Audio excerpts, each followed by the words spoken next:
안녕하세요. 임 작가의 편지 읽는 밤 시간입니다.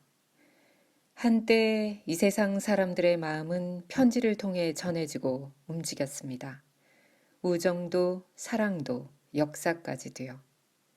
그 시절 그 많던 편지는 모두 어디로 사라진 걸까요?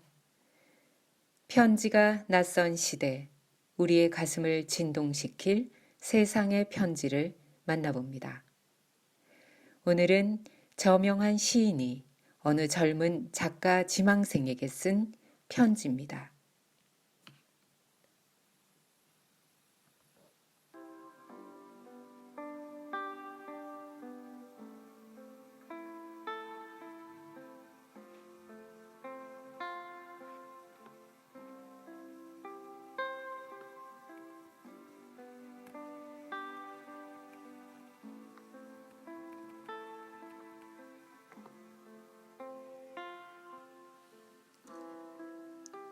자기 자신에게 파고들어서 당신 생명의 그 근원을 느끼도록 하십시오.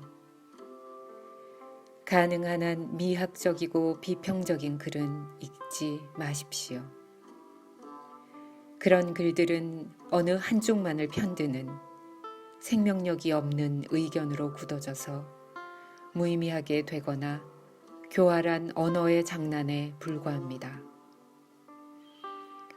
오늘은 이 견해가 이기는가 하면 내일은 다시 뒤집혀지기 마련입니다. 예술 작품이야말로 끝없는 고독에서 나오는 것이며 비평으로는 도저히 다가갈 수 없는 것입니다. 어쨌든 당신이 자기 자신의 감정이 옳다고 믿는다면 거기에 따르면서 모든 시비나 비평이나 해설서들을 무시하십시오. 당신이 설사 지금은 틀렸더라도 당신의 내적인 삶의 성장에 따라서 서서히 다른 생각으로 바뀌어 가게 될 것입니다. 당신 자신의 판단으로 독자적이고 조용하며 아무 것에도 얽매이지 않고 스스로 발전하도록 놔두십시오. 그 발전은 모든 진보와 마찬가지로 마음 깊은 곳에서 우러나와야 하며 강요되어서는 안 됩니다. 모든 것은 안에서 잉태되었다가 태어나는 것입니다. 모든 인상과 감정의 싹이 자신의 마음속이나 어둠 속, 무의식 속, 그리고 이성으로는 도저히 닿을 수 없는 불가사의 속에서 완성되도록 하고 겸허한 마음과 끈기로 분명함이 새로이 태어날 시기를 기다리도록 하십시오. 그것이 바로 예술적으로 살아가는 길입니다. 예술을 이해하거나 직접 차악하는 것도 마찬가지입니다.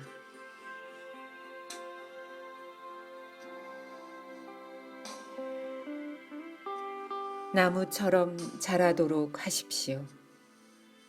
나무는 수액을 억지로 내지 않으며 봄의 폭풍 속에서도 의연하게 서 있습니다. 혹시나 그 폭풍 끝에 여름이 오지 않으면 어쩌나 하는 불안감을 갖는 일도 없습니다. 여름은 오게 마련이고 근심 걱정 없이 조용하고 침착하게 서 있는 참을성 있는 사람에게만 여름은 찾아옵니다. 그는 그 괴로움을 참아가며 끈기 있게 매일 익히고 있으며 그 괴로움에 감사하고 있습니다.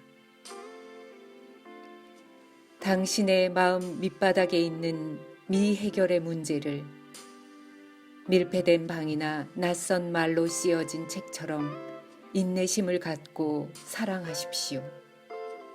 성급히 대답을 찾으려 하지 마십시오. 당신은 지금까지 그 대답을 갖고 살아보지 않았으므로 아무리 해도 그 대답이 주어지지 않을 것입니다. 모든 것은 살면서 경험하는 것이 중요합니다. 지금은 그 문제 속에서 살아보십시오. 당신은 먼 장래의 어느 순간에 그 대답 속에서 살게 될 것입니다.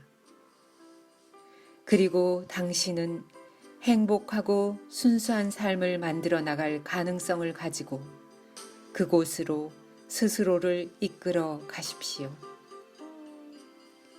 무엇이든 신뢰하고 받아들이십시오.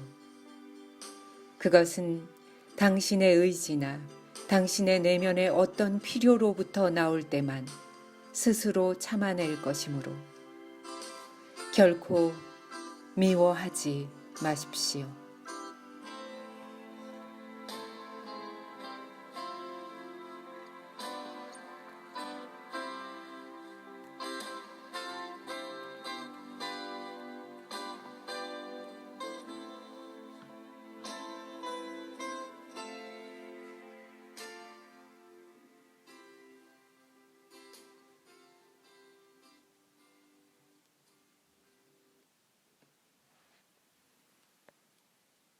대체 문학이란 무엇이길래 지금도 이 지구 어딘가에서는 습작에 습작을 거듭하는 무명의 작가들이 많을 겁니다.